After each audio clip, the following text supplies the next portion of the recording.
take the 3-1 lead in this series. Okay, cool. Pretty good? All set? We wait for Mark? Okay, Tanisha, when you're ready, I think we're ready for All right. We will start off with Mike Trudell. Hey LeBron, if you take out that big run Houston made in the fourth when you guys were up, what did you guys figure out about the small unit defensively that was going to limit Houston like it has last game with Marquis 5 and again up until the fourth today? Well, first of all, I want to hit on that last part. Obviously, we got to be better. We got to close out games the right way. We get a big lead. We got to be able to, continue to defend and continue to put the pressure on their defense and not allow them to get back into the game like we did. We started to give up, some threes. We started to give up, some fouls in the backcourt when we were in the penalty, and allowing them to score without the time running. So we'll be better. We'll watch film. We'll be better. But to get to your point, being able to have the luxury of being able to start Keith at the 5 and having that versatility, having more speed out on the floor, allowed us to stay home a lot on their three-point shooters, for the majority of the game. And so it worked very well for us. LeBron, what stood out the most to you about the players around you and AD? Name any one guy you want that's tonight, whether it was Caruso or Rondo. What are the things that these guys have embraced about how you guys want to play as a team to support you? Well, I mean, obviously, it's still a learning experience for some of our guys. This is AC's first playoff run. This is Kuz's first playoff run. Obviously, we got Rook in the game today, and he was huge in his first stint in the postseason. And we want to continue to grow every single day. And I thought AC grew today.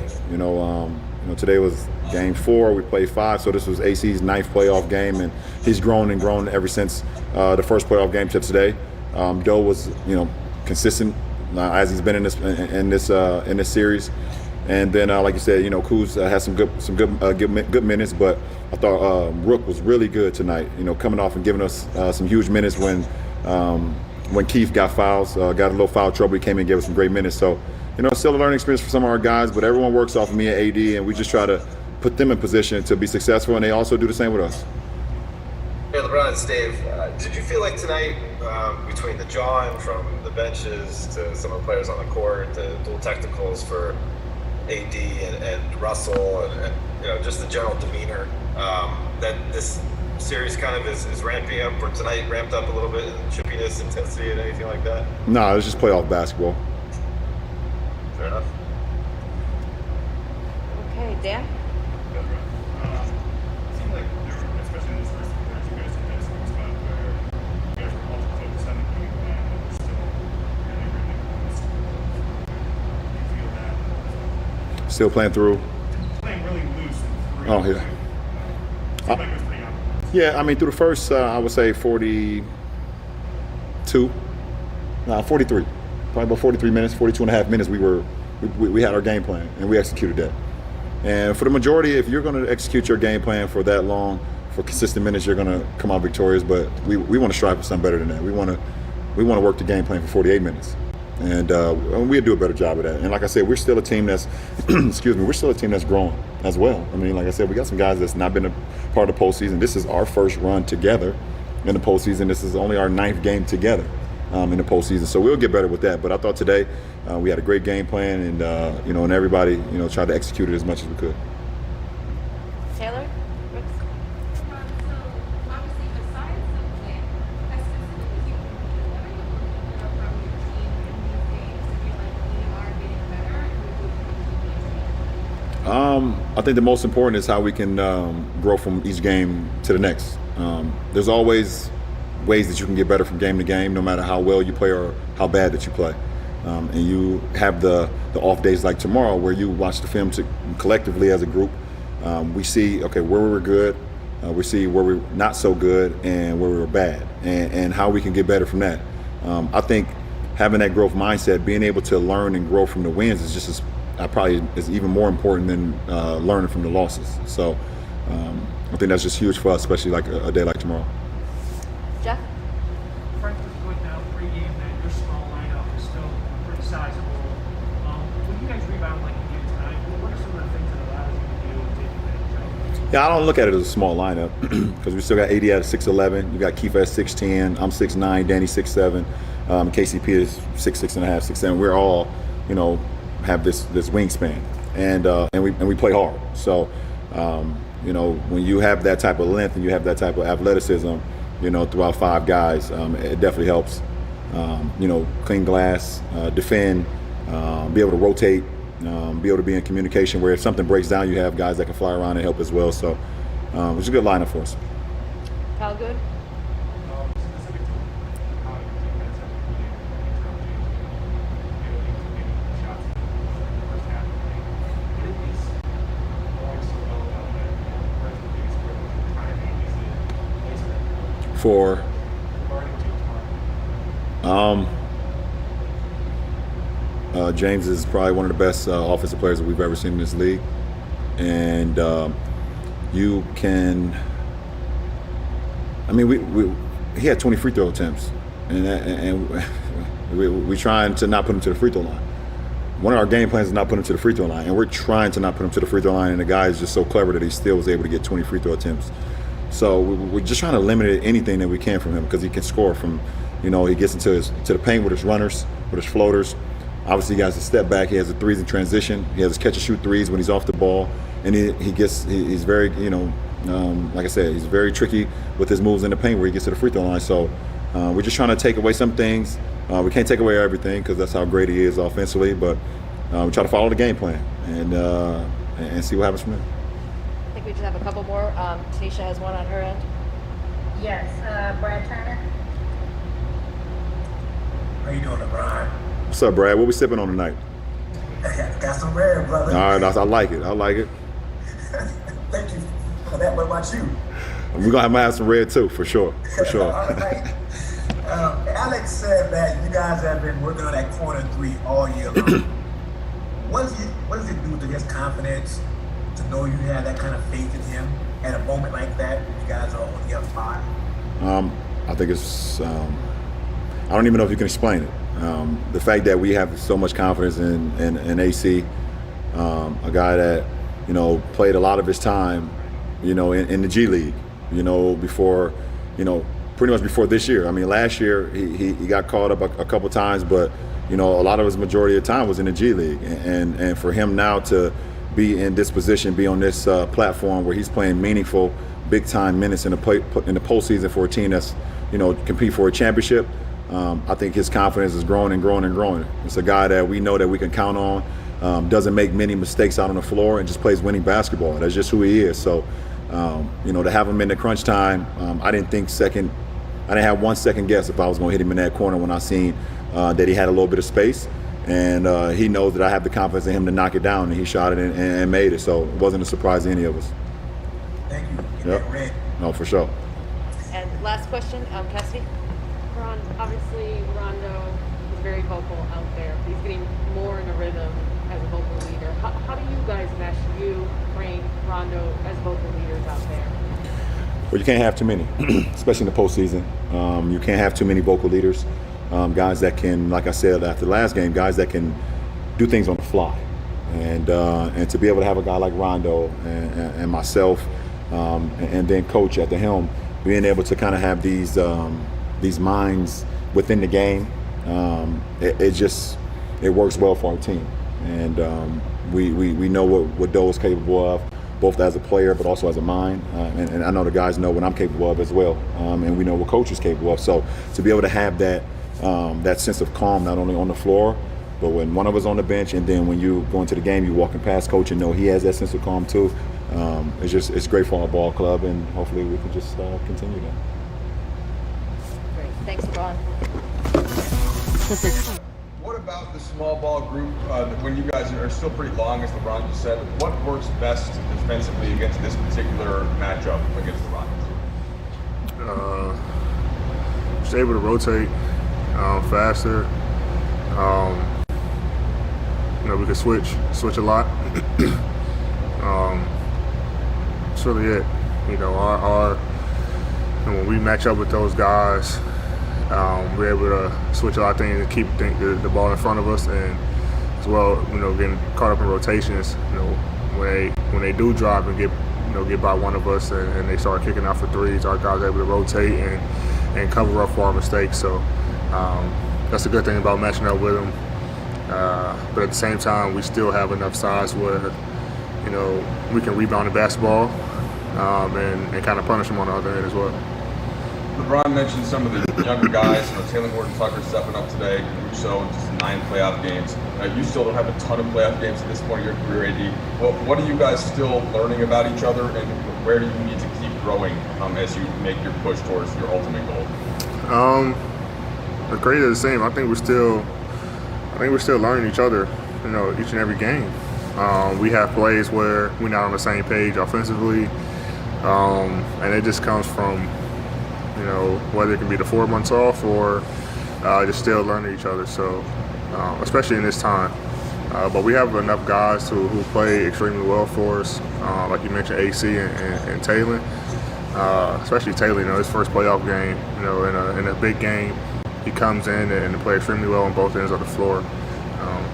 We're all so happy for him. But, I think that the more and more we get a chance to have guys on the floor, the more we can get to learn each other. Me and AC had a couple plays where we weren't on the same page, and me and Bron still have it sometimes. So just constantly trying to figure each other out and get to know each other, but also at the same time doing what we got to do to get the win. Hey, AD, it's Dave. You had 29 and 12 tonight, another strong performance. But sometimes it seems like there's even another level we haven't seen from you. How do you feel like you are putting your impact on the game so far these playoffs, and are there things that you expect even more out of yourself for? Yeah, I feel like I was a step slow on the defensive rotations tonight. I feel like I can be better defensively. Offensively, I'm just not trying to force anything. Obviously, when the shot clock's running down, I have to shoot it, but I'm trying to make the right reads. And I think tonight I was overthinking a little bit, just trying to figure out how they were going to play me. I know at the end of Game 3 they started doubling, and so I was trying to play for that tonight, and kind of got knocked off my rhythm early. But for me to just keep going, I go on and try to get offensive rebounds, screen for my teammates, do all the intangibles, and make sure that I can affect the game in other ways than just scoring the basketball. Alec? All right, Dan? 80. Questions in the playoffs. So much focus goes to the stars. When there's a night like tonight where you play scores, certain nights where you play contributor, how much energy does that give you in that? You guys in this series, essentially goes long, which is now no minutes really good. Maybe we're going to some of those guys. Yeah, we have confidence in all our guys. Obviously, there was a big shot by AC, but for Bron to pass that to him in the corner, huge trust in him. KCP, Taylor coming in tonight, Markeith getting the start. We have a lot of confidence in our guys, and we can play big, we can play small, we can play in between, because we have the lineup to do so. But the players have confidence in each other, the coaches have confidence in the players. What makes our team special. And as far as the two bigs, Bell and Dwight, it's tough. Coming into a series where you start playing and then you get pulled out and then don't see any minutes. But I said after Game 3, I told some of the guys, I said, it's a good thing that they're still engaged into the game. A lot of guys can kind of just fade away and be upset that they're not playing, but guys come in and say that they want to do whatever to help the team win, but when they don't get minutes, they kind of, like I said, fade away. But those guys said at the start of the season they want to be here and do whatever to help the team win, and you see it. They're the loudest guys on our bench, cheering for our guys, talking to us during the game, talking to us during timeouts, and that's what we need. Two guys who've been in the league for a long time. The White been to the finals, Vale, multiple championships, so those guys know what it takes to win, and we try to listen to them, and when their number is called, they still do the right things to be ready. Talgu? We know that obviously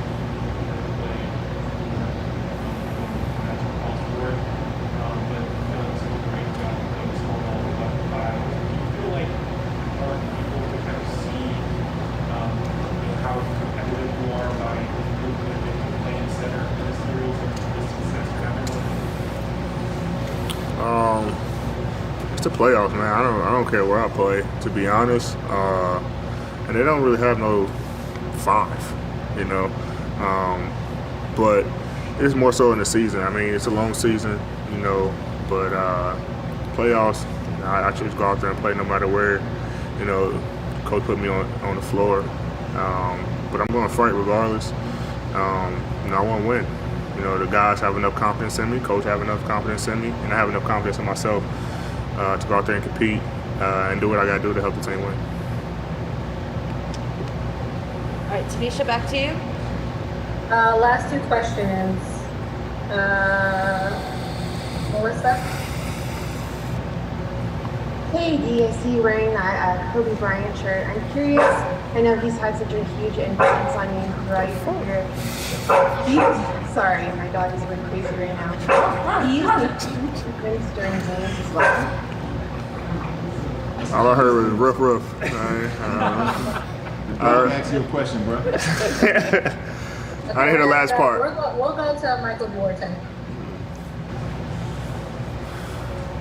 Hey, AD, to piggyback off of what you were just saying, that you'll play anywhere in the playoffs. When you came to the Lakers, you're now 1 win away from reaching the Western Conference Finals for the first time in your career. Is this what you envisioned, playing for championships, playing deep in the postseason, regardless of what position you're in?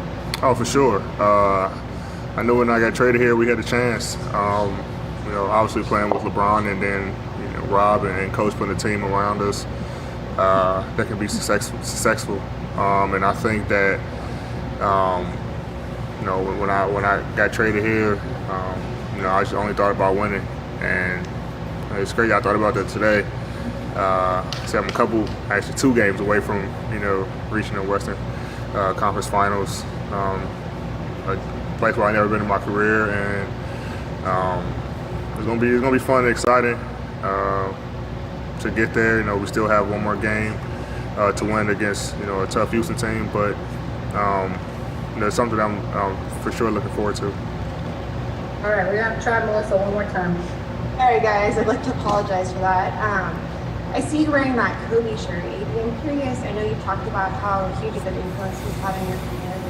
Do you think about, how much have you thought about him during this playoff run? And do you sometimes even think about him during games? I think not just me, but the entire team thinks about him all the time. I mean, we say Mamba on 3 after every timeout, every huddle, knowing that he's with us and knowing that we're not only playing for our organization, but playing for him. And so it's something that we think about all the time. And, you know, guys have their own little things that they do, you know, rituals or whatever to remember him. So,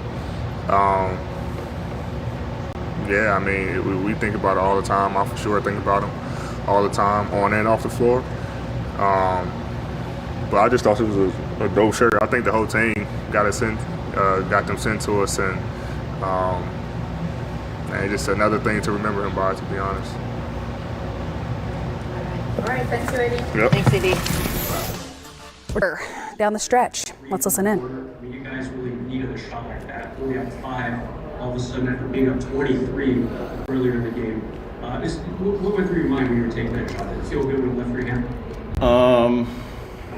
Honestly, I don't think too much when I shoot. I just kind of get it, and you know, it's natural body motion, take it over.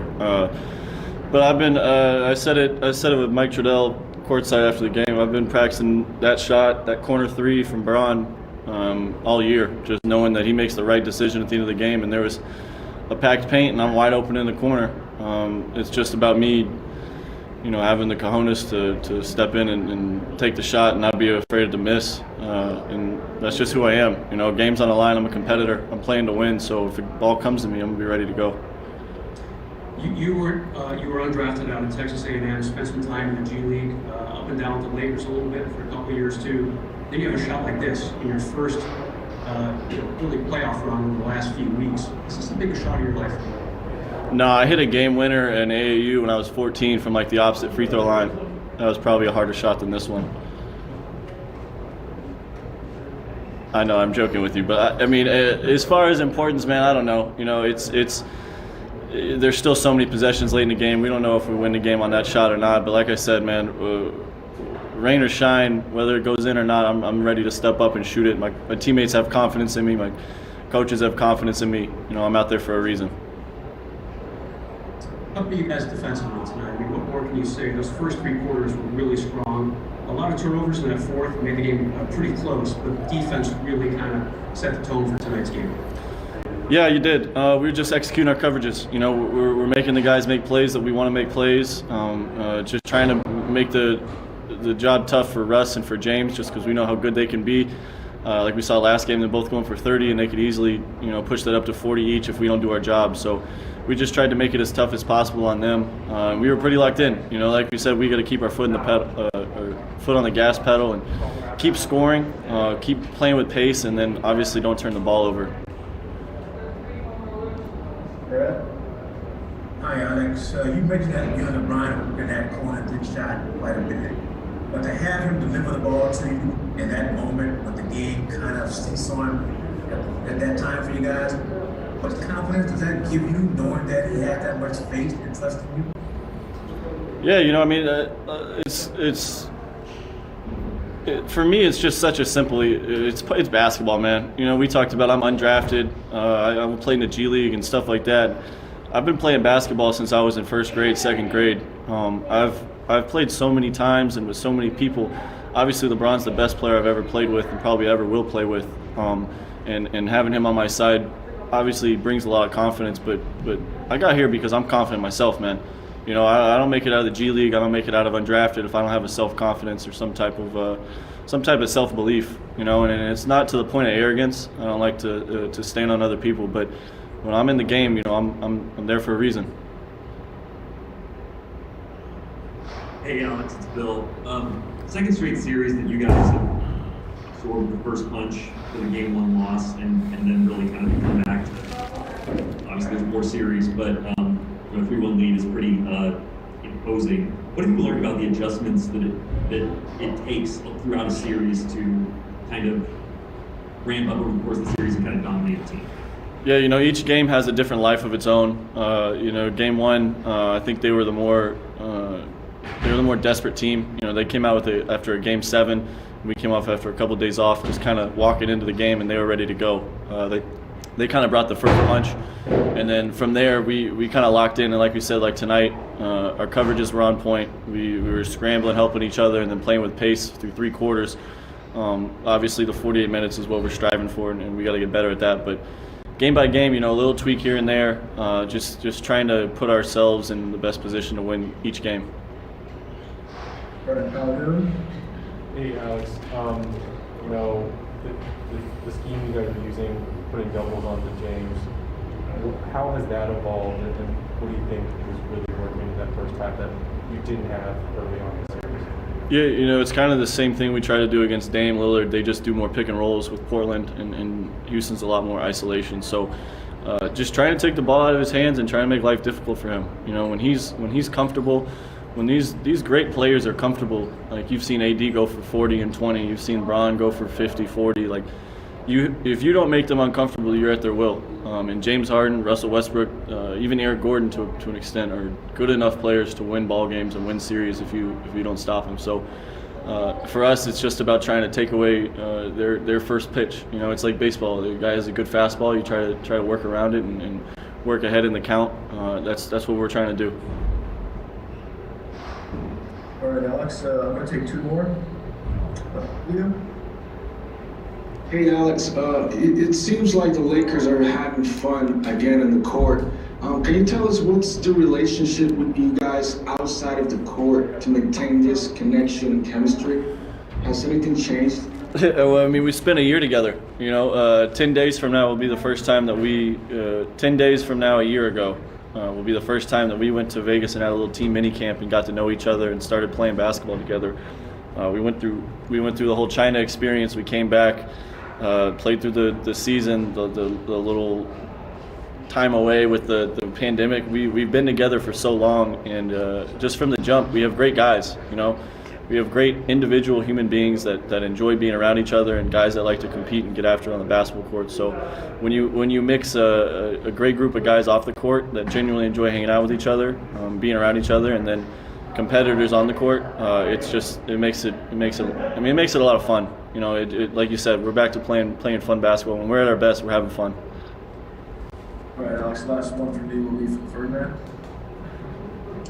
Hey Alex, first player, how do you describe this experience for you, the Lakers, on the side of LeBron? You know, it's exciting for me. Obviously, it's a little weird vibe not having fans and it being the playoffs, like having this behind me, and not the usual scene that I've seen growing up and watching on TV as a kid or as a young player. So it's been a little different, but you know, for me, man, I love basketball. We've got 4 rebounds and 10 assists in the loss. Here he is. Very important. You know, I think we did a good job of just getting to their bodies, being more aggressive, and then it led to a lot of opportunities offensively. Tim McMahon. James, in a game with so much at stake, why did you guys seem so flat through 3 quarters? It's a good question.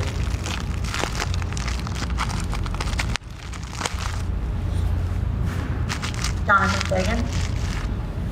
But to follow up on that, how difficult is it to now have to not really know why it seems so dispirited for so long? Is it frustrating to leave the game knowing that that was such a big part of it? I mean, there's nothing we could do about it now. We just got to get ready for Game 5 and bring that same energy, have that carryover into Game 5. Thank you. Michael Shapiro. James, you know, when you face all those double teams, obviously making that pass is the right play. Do you ever feel an urge to, you know, force the issue and try to score a little bit more? Yeah, when the opportunity presents itself. But, I mean, you know, we go over film, we practice it, and, you know, we just got to execute better. Mark Berman. Andrew Jordan, they talk about asking you about being flat. What are some keys to avoiding that from the get-go? Had the same energy we had in the fourth quarter. Thank you, James. Thanks.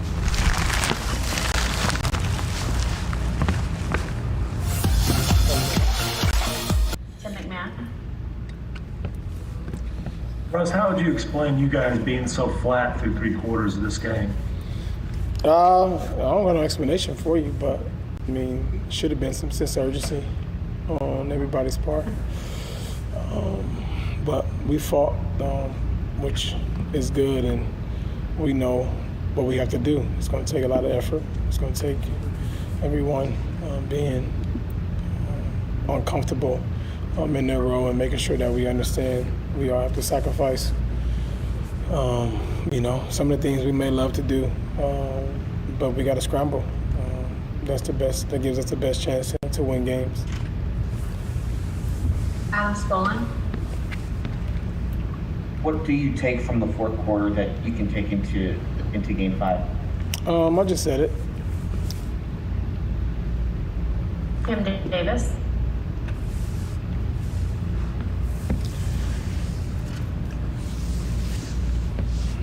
Kim. There we go. Okay. Hey, Russ, I know you said you just said what you guys could do differently, but were the Lakers doing anything early in the game in terms of taking anything away or limiting the spacing you guys usually have early in the game? Taking away, I wouldn't. They're doing a good job of getting out to shooters and double teaming, and we just got to be able to make sure the floor is balanced and get what we want and keep our pace up. Jonathan Fagan. As you mentioned, sacrifice some of the things people like to do. What are the sacrifices that you're referring to that you have in mind? I'm not, you know, the coach or make that decision, but individually, I know I can't speak for anybody else, but just for myself, just making sure that I do what I need to do, bringing my energy and effort and competing at a very, very high level for 48 minutes is what I need to make sure I need to do. Thank you. Brian Bearfield.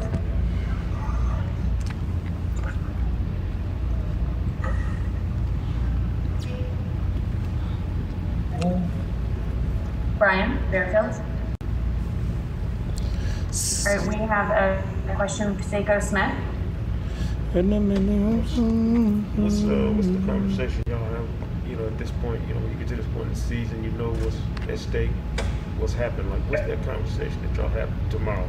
You know, and then in the lead up before the second game. The conversation is number one is just take care of the play in front of you. And I think that obviously it's when to go home. So you have to be able to come out and make sure you have that mindset. And it's one game at a time, especially here down in the bubble. It's a different scenario than any other playoff, so we're able to, take our time and make sure we take advantage of our size, man, our speed. We have to do it if we want to win. We just have to, because gives us the best chance of winning. And that conversation, starts tonight, goes on tomorrow, and hopefully we can take care of business on the next game. Thank you, Russell. Yep, thanks. You're never comfortable against Houston, no matter what the lead is and such. And of course, the defense was so good the first 3 quarters. Is that what you meant, kind of that fourth quarter, maybe a lapse a little bit to let them get back into the game? Yeah, a little bit of a lapse, but again, this is a team of runs and a team that's got a lot of fight and a lot of spirit and a lot of firepower. So it's a 48-minute game. We know if you get a big lead and they get down at crunch time, they're going to get desperate. We didn't take care of the ball well enough and execute offensively well enough, but that's something we can work on and improve upon. And but overall, it's a heck of a win for our group. And again, we're not going to be comfortable playing against this team with the firepower that they have. So we're up 3-1, but we've got to stay the course and stay the more desperate team. Frank, you talk a lot about LeBron and AD for all of the obvious reasons. What about guys like Caruso tonight, Rondo, KCP, Green, Morris, just the rest of those guys filling in the gaps and doing what they needed? What did you see out of those support players? Yeah, well, we got 2 big guns in Anthony and LeBron, and I don't think the rest of the guys on this team get enough credit. We have a very, very deep team. Guys not in the rotation that we're playing big minutes on other teams, and it's a team first team. That's what I love about our group here. Like you said, Rondo, Alex. I was proud of Talon Horton-Tucker for coming in and getting his first playoff minutes and playing really well. He's got a bright future with us, and he gave us a big lift in that first half. But it's a good team win. Hey Frank, what's the feeling like? I know obviously free throws notwithstanding, but what's the feeling like to put in a defensive game plan and limit the leading scorer in the NBA to a 2 for 11 game in a playoff scenario? Yeah, we're happy with what we're doing on the defensive end. It can always get better. Obviously, the fouls are plan A with guarding James Harden. Don't put him in the free throw line, and we gave him 20 free throw attempts. So we got to make sure we're doing a better job there. But overall, we're just trying to limit him and make him as uncomfortable as we can. He's seen every coverage there is in the world, and he knows how to attack it. And like I said, all along with this group and with him, we're not going to be comfortable because we know what he's capable of. So we just got to continue to watch film, get better, strengthen the plan each game that we play, and hopefully be better in Game 5. Allie? Sure. Kyle Goon? Frank, I really do want to go in on that THT stuff because I think it caught a lot of us off guard. Is that the effect of the Rockets and how He performed exceptionally well, and none of us were surprised. We watched him play, in the off days and in the pickup games, and we've seen him a lot in the bubble here. We didn't see him a lot, aside from obviously the G League games during the season. But he's a talented kid, and he's unafraid. He plays beyond his years. And when we decided to go small, or smaller, I should say, starting Markieff, we knew we had. James. Are you going to have to see that for the whole game in Game 5? Yeah, no doubt. I mean, I think we know the formula now. Whether we can do that, hopefully we will.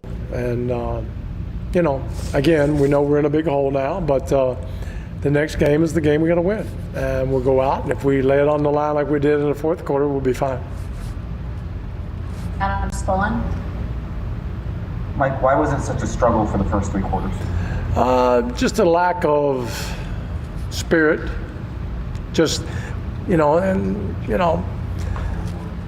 just seems like we got down. We lost our way a little bit, and then some guys came in. Austin Rivers came in with a lot of spunk, and Ben McLemore. They started. Russell started playing. He started turning up the heat big time, and that's what it's going to take for 48 minutes to beat these guys. You know, they're a good team, coached well, but whether we make mistakes or not, it doesn't really matter. It's how hard you're doing those things, and hopefully we can get that done the next. I don't even know what day it is, but 2 days from now. Ali Khamshani. Hey, Coach, it seems like you had a lot of success in that run, playing with 4 guards and then the lone wing. Is that something we can expect going into Game 5? Well, yeah, if we play with that type of purpose and energy, yeah, we could do that. We just got to, collect ourselves a little bit, and you can look for a little bit long stretches for sure. Rodrigo Largazzini. Hey, Coach, what are the adjustments you have to do on the defense side to stop the Lakers in Game 5? This is what we did in the fourth quarter. They got 24 points. We played hard, and we made the same mistakes in the fourth quarter we did the others, but our spirit was right and our minds were right and came at them.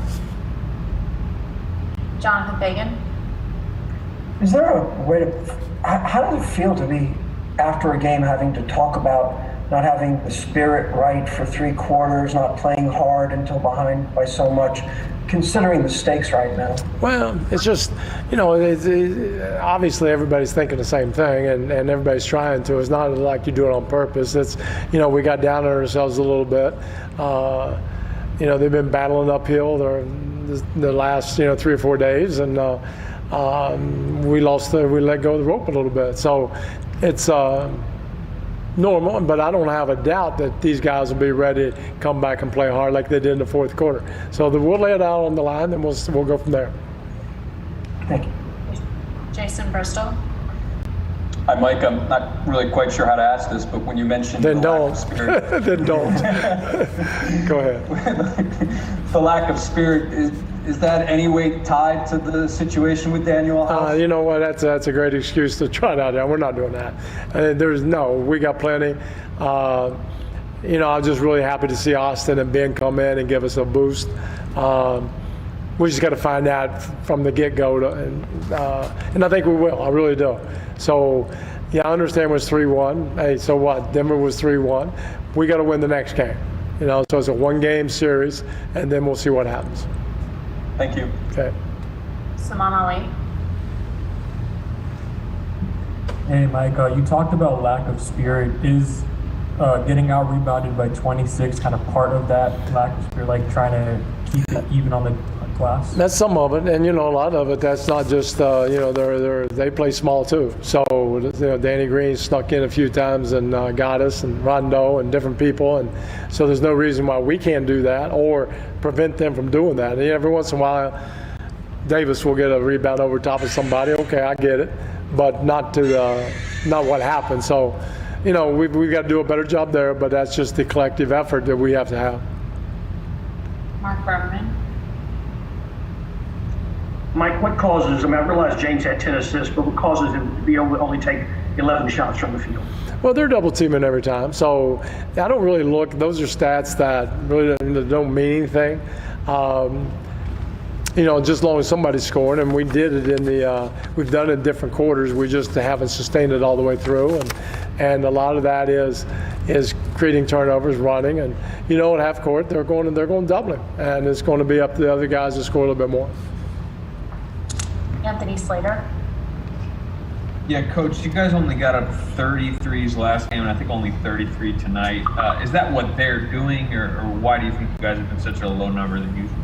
Well, I think a lot of it's what they're doing. They're really spreading out, but that means we should get to the line and get some layups, in which we did. When we were doing it the right way.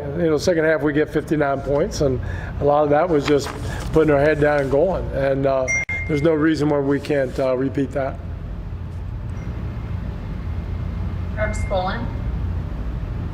With the way they are looking to take away the 3, are there other spots on the floor that you can take advantage of?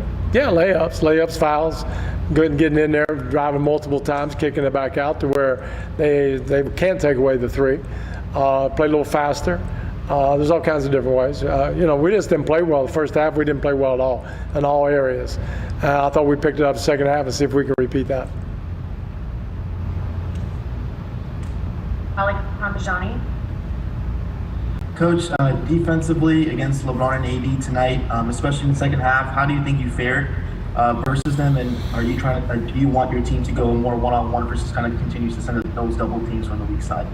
Yeah, I mean, I thought we did better, and that's what it's going to take. It's going to take us to guard it, and they're great players, so points, but we can't just abandon everything that we've done and give the other guys wide open looks. And I think we kind of broke down in the first half, but then with a greater purpose in the second half, we did a better job. Michael Rosenberg. Yeah, Mike. Hey. I understand James, when he's being doubled, that's the right basketball player to not score shots, but the team is so used to seeing him score a bunch. Do you think that had an effect on the spirit that he wasn't? Well, you'd have to ask him. Again, I'm just looking at, what's the right play in that one moment, not what happened, And I think for the most part, he was trying to make the right play. And then, they're good. I mean, they got guys running around, and they're, when LeBron's running around, and they were dive bombing the guy in the middle. So we'll have to get ready for that and do a little bit better job. But you got to give them their part into it. They're playing real well and running around like crazy. Thank you, Coach. All right, thanks, guys.